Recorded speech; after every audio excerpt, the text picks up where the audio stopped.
अच्छा, कल से आप न्यूज़पेपर में अब एक आर्टिकल देखोगे, लगभग डेली ही आएगा, कॉन्फ्रेंस ऑफ पार्टी 30। अब इसका जो वेन्यू होता है लगभग आपको 1 या 2 साल के पता होने चाहिए, तो 30 चल रहा है 2025 के अंदर। इस बार जो वेन्यू है दैट इज बेलेम। बेलेम आ गया ब्राजील में। और जो 2024 का वेन्यू था वो कहाँ पे था? Baku. Baku is capital of Azerbaijan. तो कॉन्फ्रेंस ऑफ पार्टी 29 हुआ था बाकू अजरबैजान में। आ जाता है 1-2 साल का, पूछ लेते हैं इकट्ठे, तो दोनों वेन्यूज आपने ध्यान में रखने हैं। अभी जो आज हम करेंगे कॉन्फ्रेंस ऑफ पार्टी 30 को लेके, इसमें आपने सिर्फ अभी ट्रॉपिकल जो फॉरेस्ट हैं उनको बचाने के लिए फंड के बारे में सुना होगा, जिसको क्रिटिसिज्म भी काफी ज्यादा मिल रहा है। आज हमारा फोकस वो नहीं रहेगा, उसको कल देख लेंगे। एक तरह का बॉन्ड है वो, इकोनॉमी और इकोलॉजी दोनों चीजों को जोड़ा गया है उसमें। आज हम मेनली फोकस करेंगे कि जो सीओपी 30 के अंदर बातें करी जाएंगी 2 हफ्ते के लिए, कल से शुरू हुआ है, 2 हफ्ते के लिए ये मीट चलेगा, तो उसमें क्या क्या चीजों पे फोकस करना है। इस बार बोला है कि आज तक हम सिर्फ प्रोमिस करते आए हैं कि हमने क्लाइमेट चेंज को लेके कैसे एमिशंस को रोकना है, उसके लिए हमने टारगेट सेट कर दिए। जैसे इंडिया ने सेट कर दिया अपना 2030 के लिए टारगेट कि हमें इतने नेट जीरो एमिशन के ऊपर, जीरो पे तो हमने 2070 में आना है, पर इसमें हमने सोलर एनर्जी कितनी जनरेट करनी है, विंड एनर्जी कितनी जनरेट करनी है, वो टारगेट सेट कर दिए। अब बोला कि इस बार जो हमारी अप्रोच रहेगी that is going to be pragmatic. मतलब अब इम्प्लीमेंटेशन करने की बात आ चुकी है, क्योंकि बहुत सारी आइलैंड कंट्रीज हैं। जैसे तुवालू की आपने केस स्टडी पढ़ी थी, यूपीएससी ने सवाल पूछ लिया मेंस के अंदर कि सी लेवल राइज कर रहा है, क्लाइमेट चेंज की वजह से ग्लेशियर मेल्ट कर रहे हैं, वाटर लेवल इंक्रीज कर रहा है, तो उससे क्या आइलैंड नेशंस के ऊपर क्या इम्पैक्ट पड़ रहे हैं। वैसे आपने कैरिबियन सी के आसपास अगर कंट्रीज देखी हो तो वहां पे भी बदोसा करके एक छोटा सा आइलैंड है, कैरिबियन आइलैंड कंट्री है, तो वहां पे भी आप देखेंगे अगर, तो वहां पे भी सेम चीज हो रही है, सबमर्जेंस हो रही है। सेम आपने अफ्रीकन यूनियन में देखा था, सायरा लियोने, और वहां पे एक आइलैंड था विच इज न्यानगई, न्यानगई भी सबमर्ज कर रहा है। लगभग सारे ही छोटे छोटे आइलैंड नेशन, इवन आपके किरीबाती हो गया, मालदीव्स के आसपास देखोगे जहां पे अटॉल्स हैं, वो भी सबमर्ज कर रहे हैं। तो इस बार इन्होंने बोला कि ये जो क्लाइमेट चेंज है एक बड़ी कंसर्न की बात है और हमें प्रेगमेटिक अप्रोच अपनानी है। फिर जो बाकी डेलीगेट्स आए हुए थे डिफरेंट कंट्रीज के, वो ब्राजील वालों को बोलते कि भाई पहले तो अपना अमेजोन बेसिन देखो, अमेजोन के जो रेन फॉरेस्ट हैं एक टाइम पे लंग्स ऑफ द अर्थ की तरह एक्ट कर रहे थे। आज के टाइम पे वाइल्ड फायर इतनी ज्यादा हो रही है, वो डिग्रेड करे जा रहे हैं, तो क्या वो सच में लंग्स बचेंगे? तो मतलब पहले अपनी कंट्री से फोकस करना पड़ेगा, तब जाके आप पूरी दुनिया को एक मैसेज कन्वे कर सकते हो कि हमें प्रैक्टिकल अप्रोच अपनानी है। अब ट्रॉपिकल फॉरेस्ट का जो कॉन्सेप्ट है वो हम कल करेंगे, आज इसका जस्ट ले लो पहले कि कॉन्फ्रेंस ऑफ पार्टी के अंदर क्या क्या कॉन्वर्सेशन होने वाली है। इससे जो मेंस के अंदर सवाल बनता है, या तो सीधा ही बनेगा कि आउटकम्स क्या क्या रही जो conference of party on climate change हुआ 2025 का, लगभग सेम ही रहेंगी। आपको पता है सस्टेनेबिलिटी की बातचीत करी जाएगी, कुछ कलेक्टिव फंड्स होंगे उनके ऊपर बात करेंगे, लॉस एंड डैमेज फंड के ऊपर बातचीत करी जाएगी, लगभग पॉइंट सेम ही रहते हैं, तो इनको हम स्टडी कर लेते हैं। तो सबसे पहला जो टारगेट रखा था United nation framework on convention of climate change, इन्होंने बोला कि जब इंडस्ट्रियल सेटअप करा गया, मतलब ब्रिटिशर्स ने रॉ मटेरियल कैरी करा और अपने एरिया में जाके इंडस्ट्री सेटअप कर दी। आज के टाइम पे डेवलप नेशंस है, एमिशन बहुत ज्यादा हुए इंडस्ट्री से, जिसकी वजह से ग्लोबल टेम्परेचर इंक्रीज हुआ। अब ये जो 2 डिग्री सेल्सियस पहले जितना टेम्परेचर हुआ करता था, उससे 2 डिग्री सेल्सियस ओवरऑल पूरे वर्ल्ड का वो इंक्रीज कर चुका है। तो एक टारगेट रखा था जब पेरिस एग्रीमेंट आया था 2016 में, कि हमें क्या करना है, ये 2 डिग्री सेल्सियस से कहाँ लेके आना है, 1.5 डिग्री सेल्सियस पे, यानी कि 0.5 डिग्री सेल्सियस का रिडक्शन करना है। तो उसके लिए हमें कोल के एमिशन कम करने पड़ने थे, क्योंकि मेन जो एमिशन हो रहा था वो आपकी इंडस्ट्री से हो रहा था, जहां पे धुआं निकल रहा है, आग लगी हुई है, टेम्परेचर रेज कर रहा है, तो ये डिक्रीज करना था। अभी तक खैर हुआ नहीं है, बट ये बोल रहे हैं कि हमने सिर्फ बोला कि हम सारे एफर्ट डाल रहे हैं। कंट्रीज से जब लिस्टिंग मांगी गई कि आपने क्या एफर्ट डाले क्लाइमेट चेंज को रिड्यूस करने के लिए, तो इंडिया ने तो दे दिया था एक टाइम पे लाइफस्टाइल फॉर एनवायरमेंट, मतलब आप अडेप्ट ही हो जाओ, मतलब चेंज तो नहीं कर सकते अब जो क्लाइमेट चेंज हो रखा है, पर आप अडेप्ट ही कर लो खुद को। तो नंबर 1 चीज हमने तो क्रॉप्स पे भी फोकस करा कि हम रेजिलियंट क्रॉप बनाएंगे, जो क्लाइमेट चेंज कर रहा है उसके साथ वो भी चेंज हो जाएंगी, मतलब रेजिलियंस की तरफ हमने ज्यादा फोकस करा, रादर देन वो जो एमिशन थे उनको हम सप्रेस करते। पर इंडिया की भी नीड है, हम डेवलपिंग नेशन है, इंडस्ट्री हटा दें, एम्प्लॉयमेंट भी गई, ग्रोथ भी गई, सारी चीजें रिमूव हो जाएंगी। और जितने भी डेवलप नेशन है वो हमसे ही तो परचेज कर रहे हैं सारी चीजें। आज के टाइम पे स्टील, ये सारी इंडस्ट्री आपको चाइना, इंडिया, इन्हीं बेल्ट्स के अंदर मिल रही है, तो वो लोग क्या करते हैं, बना बनाया खरीद लेते हैं। फिर बाद में बात करते हैं ग्रीन बॉन्ड्स के बारे में कि देखो हमने कोई एमिशन नहीं करा है, हम सबसे अच्छी कंट्रीज हैं या स्टेट्स हैं, और जो डेवलपिंग नेशन है वो इस टाइम पे सबसे ज्यादा एमिशन कर रहे हैं। तो यहाँ पे एक अप्रोच चलती है कि सबकी रिस्पॉन्सिबिलिटी तो कॉमन है, कॉमन रिस्पॉन्सिबिलिटी। सॉरी, कॉमन तो गोल तो सभी का कॉमन है, पर जो रिस्पॉन्सिबिलिटी है वो डिफरेंशिएटेड है। Common goal but differentiated responsibility. जो डेवलप नेशन है वो डेवलपिंग नेशंस को हेल्प करेंगे किस चीज को लेके, कि कैसे एमिशंस को रिड्यूस करना है। जैसे कैसे कर सकते हैं, नंबर वन, पैसा दे सकते हैं, और उसी के ऊपर मुद्दा बना रहता है। पता नहीं कितने टाइम से बोले जा रहे हैं कि हर साल जो डेवलप नेशन है वो कंट्रीब्यूशन करेंगे, और जो डेवलपिंग नेशन है उनको 100 बिलियन डॉलर एनुअली प्रोवाइड करेंगे। मतलब सारे डेवलपिंग नेशन आगे कितना पैसा बोला, 100 बिलियन। इस बार बोल दिया इसको 300 से ऊपर ले गए हैं, पर 100 बिलियन अगर रिजल्ट देखोगे पिछले सालों के, तो ये सिर्फ 1 बिलियन का ही ट्रांसफर हुआ है।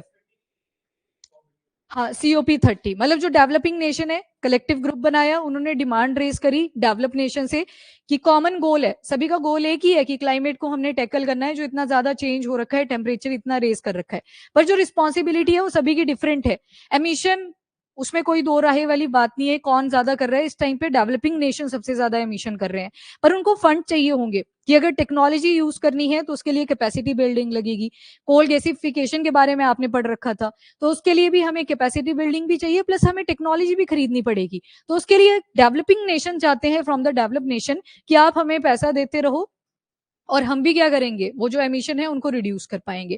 खैर, दूसरा जो चीज है यहाँ पे, common goal but differentiated responsibility. पहली जो हेल्प है वो पैसे के फॉर्म में ले ली।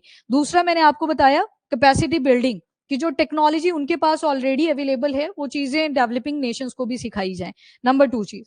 और नंबर थ्री, आपके पास टेक्नोलॉजी अवेलेबल है कम रेट्स के ऊपर, जो डेवलपिंग नेशन है उनको सेल आउट करी जाए, क्योंकि महंगी बिकती है, लग्जरियस आइटम्स हैं, तो वो सारी चीजें इनको महंगी पड़ती हैं। तो डेवलपिंग नेशन की एक डिमांड रहती है कि वो डेवलप नेशन की तरफ देख रहे हैं कि सिर्फ हमारी अकेले की रिस्पॉन्सिबिलिटी नहीं है कि एमिशन इंक्रीज कर रहे हैं, ये आपकी भी रिस्पॉन्सिबिलिटी है, क्योंकि इंडस्ट्रियल फेज आपने शुरू करा था।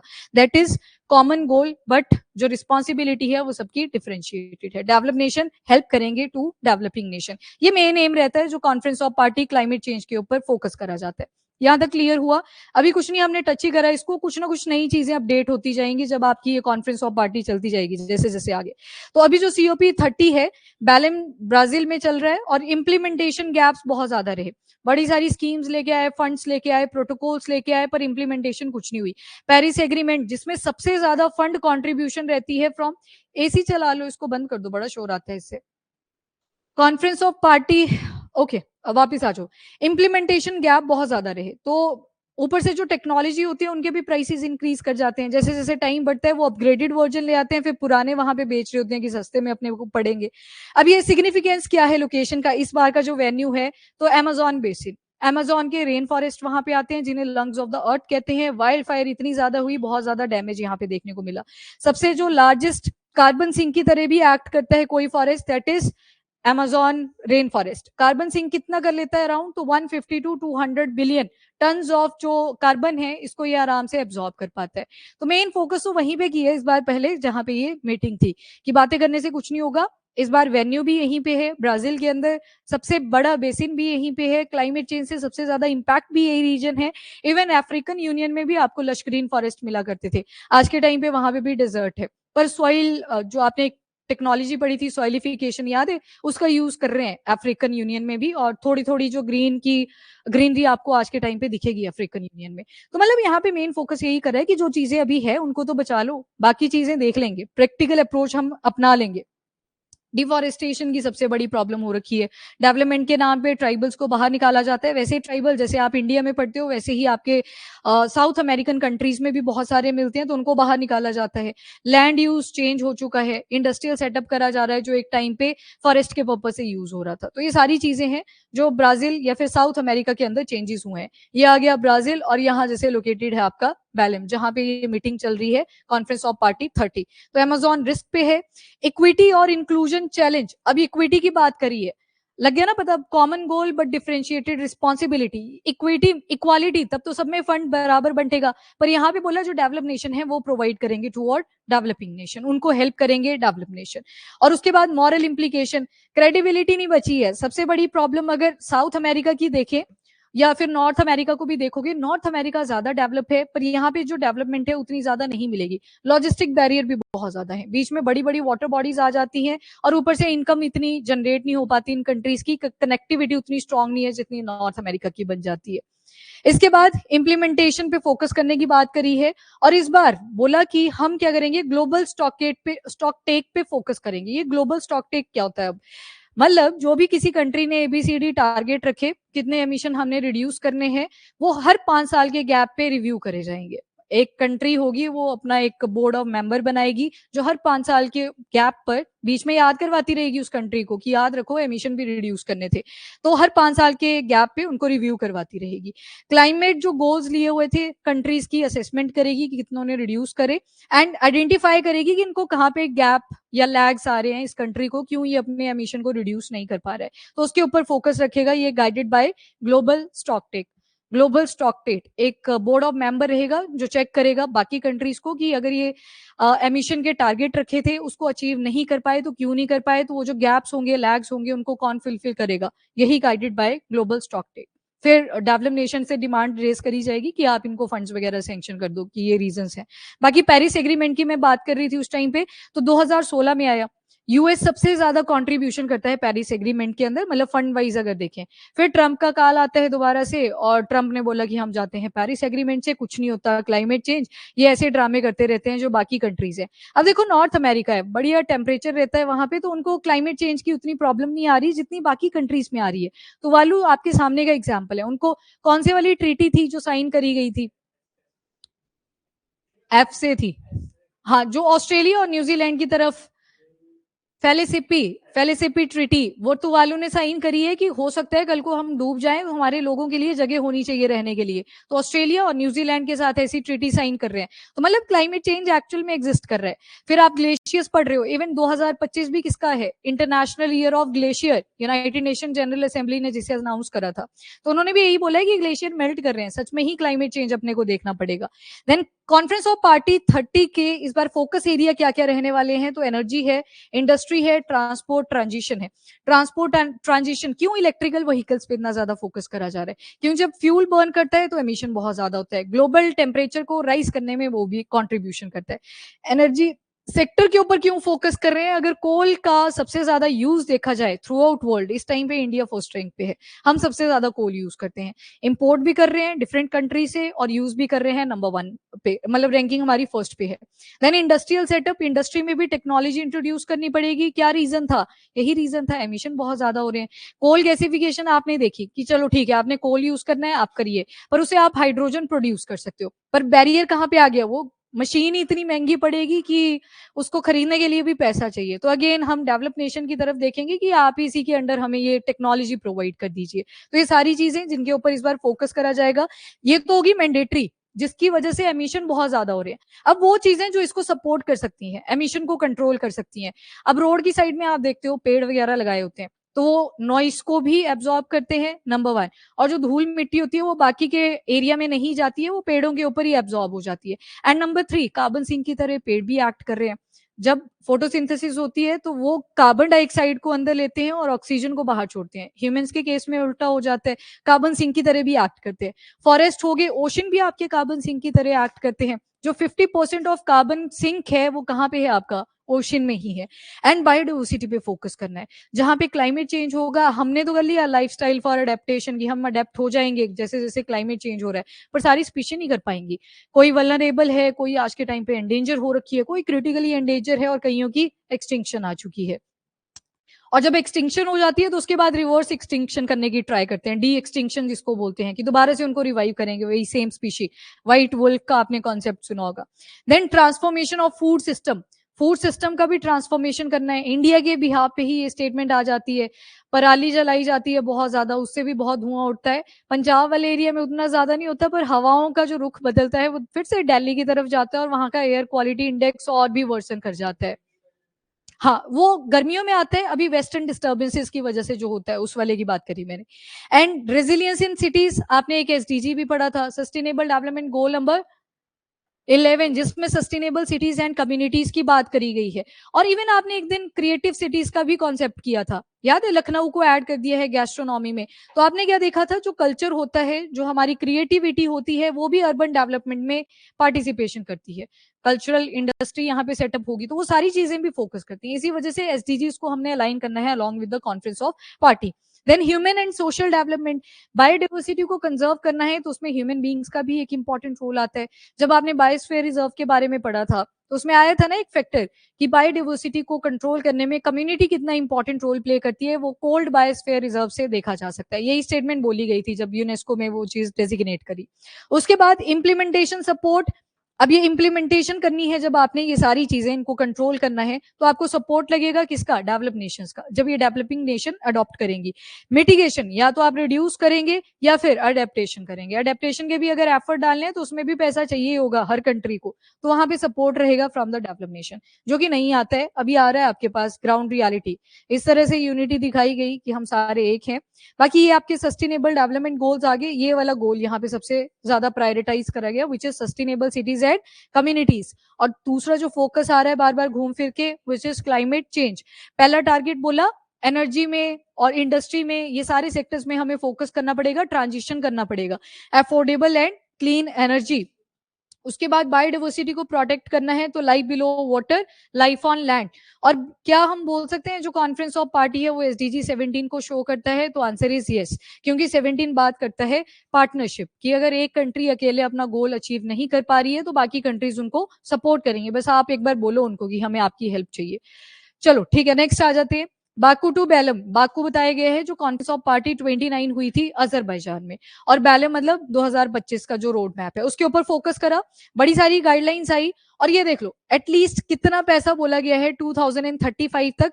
मैंने बिलियन में बोला था आपको, 100 बिलियन पे फोकस था, यहाँ पे 1.3 trillion by year 2035 per year, इतना पैसा सैंक्शन करा जाएगा from the develop nation toward developing Nations. अब बाइंडिंग प्लेज भी नहीं है, ऐसा भी नहीं है कि सारी चीजें यहाँ पे कंपलसरी हैं, आपको एक गाइडलाइन प्रोवाइड करी जाती है जब भी ये कॉन्फ्रेंस ऑफ पार्टी की मीटिंग होती है। तो मतलब मेन्यू ऑफ एक्शन है ये, इसमें प्रोसीजर बताए गए हैं कैसे आप किसी चीज को बेटर तरीके से इंप्लीमेंट कर सकते हो। उसके बाद जो नया कलेक्टिव, ये वाला याद रखना, जो नया कलेक्टिव गोल बोला था कॉन्फ्रेंस ऑफ पार्टी 29 में, वो था 300 बिलियन का, 300 billion US dollar. Develop nation developing nation को इतना पैसा एलोकेट करेगा per year. New collective qualified goal, एक गोल सेट करा गया है, कलेक्टिव मतलब पैसे के ऊपर ज्यादा फोकस करा गया है। कितना फोकस था, 300 बिलियन पर ईयर, डॉलर्स में लिखा हुआ है ये। कॉन्फ्रेंस ऑफ पार्टी 29 जब बाकू में हुई थी लास्ट ईयर अजरबैजान, पर इसमें से 1 ही बिलियन पर ईयर पैसा सैंक्शन करा गया from the develop to developing nation. मतलब हाई फाई अमाउंट बता दिया, बाद में आप पैसे दे नहीं पाए तो क्या फायदा इसको बोलने का भी। उसके बाद जो इस बार ओवरऑल एम है वो क्या है कि जितने भी एक्टर्स हैं, यहाँ पे लिखा है ऑल एक्टर्स, मतलब यहाँ पे स्टेट भी आ जाएगी और नॉन स्टेट एक्टर्स भी इंक्लूडेड हैं, आपके गवर्नमेंट ऑफिशियल्स भी इंक्लूडेड हैं, एनजीओ वाले जो होते हैं वो भी सारे इंक्लूडेड हैं, जो गवर्नमेंट के अंडर काम करते हैं वो भी इंक्लूडेड है, प्राइवेट सेक्टर भी इसमें इंक्लूडेड है। ऑल एक्टर्स के ऊपर फोकस करा गया इस बार, गवर्नमेंट डेलीगेट्स पे नहीं अकेला। और क्लाइमेट एक्शन को लेकर जल्दी से हमको कुछ ना कुछ रिस्पॉन्स करना पड़ेगा। क्लाइमेट अडेप्टेशन पे फोकस करेंगे, सॉल्यूशन पे ज्यादा फोकस करने वाले हैं। ग्लोबल गोल ऑन अडेप्टेशन, अभी लिखा था ना पीछे, मिटिगेशन में भी हेल्प करेगा और अडेप्टेशन में भी हेल्प करेगा, तो उसके ऊपर एक्सपेक्टेशन लगाई गई है conference of party 30। Bar bar developing nation बोल रहे हैं तो ये नीचे वाले जितने भी नेशंस हैं ये सारे आते हैं डेवलपिंग स्टेज में, और बीच में एक लाइन ड्रॉ कर दी गई डेवलप नेशन के द्वारा जिसको बोलते हैं ब्रेंट लाइन। ब्रेंट लाइन हमारे डेवलप नेशंस को डेवलपिंग नेशन से सेपरेट करती है, और यहां से ये घूमगी क्योंकि ऑस्ट्रेलिया भी क्या है, डेवलप नेशन है, तो इस वजह से यहां से इस ब्रेंड लाइन को थोड़ा सा घुमा दिया, तो ये ब्रेंड लाइन ध्यान में रखना। उसके बाद लोकल और इंडिजिनस नॉलेज, ये लास्ट ईयर भी बात करी गई थी, इवन 2014 में 17 में बार बार बात करी जाती है, और बाद में जब डेवलपमेंट होती है तो इन्हीं को सबसे पहले बाहर निकाला जाता है कि जो लोकल पीपल होते हैं किसी भी फॉरेस्ट एरिया के अंदर, उनको ज्यादा नॉलेज होती है कि फॉरेस्ट के अंदर क्या क्या चीजें अवेलेबल है। पर जब डेवलपमेंट की बात आती है, बोलने में अच्छी लगी बात कि इंडिजिनस पीपल को आपने ज्यादा प्रमोट करा, पर जब एक्चुअल में इसको इंप्लीमेंट करने की बात आती है, डिफॉरेस्टेशन की बारी आती है, तो सबसे पहले इनको ही बोलते हैं कि आपको हम यहाँ से रिहेबिलिटेट करवा देंगे, आपको यहाँ से बाहर निकलना पड़ेगा, आपको कोई वोकेशनल ट्रेनिंग करवा देंगे, आप कोई और जॉब कंडक्ट कर सकते हो। बट खैर यहाँ पे कम्युनिटी लेड अप्रोच के ऊपर हमने फोकस करा। देन उसके बाद पेरिस एग्रीमेंट फाइनेंस प्लेज, अब ये जो फाइनेंस प्लेज ली गई थी ये 100 बिलियन यूएस डॉलर की ली गई थी। COP 29 में ये 300 बिलियन यूएस डॉलर तक कंडक्ट कर दी गई, जिसमें से पैसा आप देखोगे तो बहुत ही कम आपको मिलेगा, that was around 1 billion US dollar. वो ड्रॉबैक रह गया इसका। ट्रिपल तो कर दिया है मतलब फाइनेंस, पर पैसा नहीं दे पा रही है डेवलप नेशंस। उसके बाद चैलेंजेस क्या क्या आ रहे हैं? Common but differentiated responsibility, blame games बहुत ज्यादा चलती हैं। अभी देखना स्टेटमेंट्स आनी शुरू होंगी।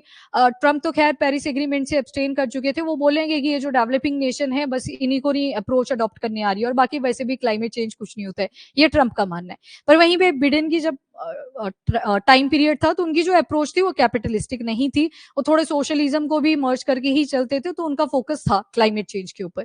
चलो ये अप्रोच चेंज होती रहती है जैसे ही रिपब्लिकन्स और डेमोक्रेट्स वहां पे आते हैं। बिडेन कौन सी पार्टी के हैं? मतलब कितने बोलते हैं डेमोक्रेट्स, कितने बोलते हैं रिपब्लिकन? हाँ, डेमोक्रेट्स हैं। अच्छा, इसमें सारे एक्टर्स को इंक्लूड कर दिया, गवर्नमेंट से लेके प्राइवेट सेक्टर, वहां से लेके एनजीओ, सब एक्टर्स इसमें इंक्लूडेड है, सारे यहाँ पे पार्टिसिपेट करेंगे। Loss and damage fund, loss and damage fund, जो लॉस हुआ है बिकॉज ऑफ डेवलपिंग नेशन के ऊपर उनका कोई ब्लेम नहीं बनता, तो वो फंड सैंक्शन करना चाहिए डेवलप नेशन को toward developing nation, that is loss and damage fund.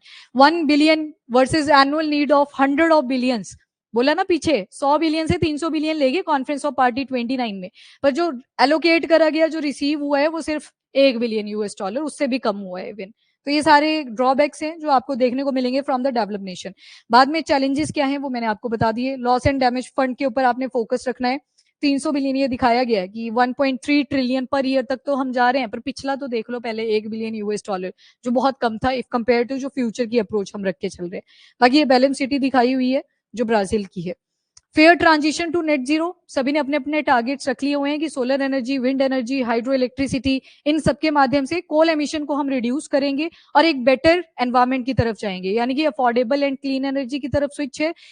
Sustainable cities and communities की तरफ हमारा स्विच है, मतलब जो 2030 के टारगेट है उसको अचीव करने में सारे कंट्रीब्यूट कर रहे हैं। पर हमने देखा था कि 2030 आने वाला है, 25 खत्म है ऑलमोस्ट, थोड़े टाइम में 26 आ जाएगा नेक्स्ट ईयर, और उसके बाद 2030 आएगा। अभी हम सारी कंट्रीज 25% पे पहुंची हुई हैं जिन्होंने अपने एसडीजीज को कहीं ना कहीं अचीव करा हुआ है।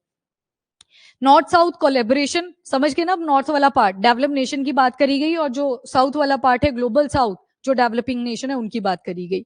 उसके बाद नेशनली डिटर्मिन्ड कंट्रीब्यूशन, हर एक कंट्री को एमिशन को कंट्रोल करने के लिए कुछ ना कुछ फंड एलोकेट करना पड़ता है, और जब पूरी डिटेलिंग असेसमेंट देखी गई थी तो वो नहीं करे गए थे एलोकेशन। तभी बैलम ने पहली स्टेटमेंट ये बोली है कि इस बार इंप्लीमेंटेशन पे ज्यादा फोकस करेंगे, वो चाहे से फंड्स हो या फिर हमारी पॉलिसीज हो। उसके बाद COP 30 की जो नेगोशिएशन फोकस रहेगी, तो आपको आई थिंक एक आइडिया लग गया, जो हमारे SDGs हैं उन्हीं के ऊपर सबसे ज्यादा हम फोकस कर रहे हैं।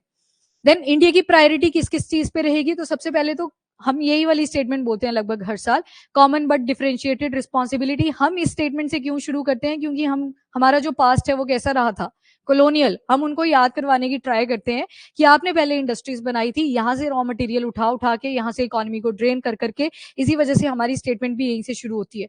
तो क्लाइमेट के केस में भी जस्टिस मिलना चाहिए, तो हमारी ये 2 टर्म्स होती हैं जो सबसे पहले लाइन के अंदर आती हैं।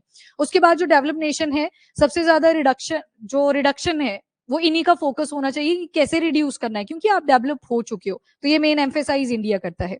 बाकी G77 प्लस चाइना का ब्लॉक, ये भी कोऑर्डिनेट करते हैं कि जितने भी कलेक्टिव फंड्स हैं वो सारे एलोकेट करें। बाकी डोमेस्टिक क्लाइमेट एफर्ट्स, ये हर एक कंट्री के इंडिविजुअल रहेंगे जो कार्बन एमिशन को रिड्यूस करने में हेल्प करेंगे।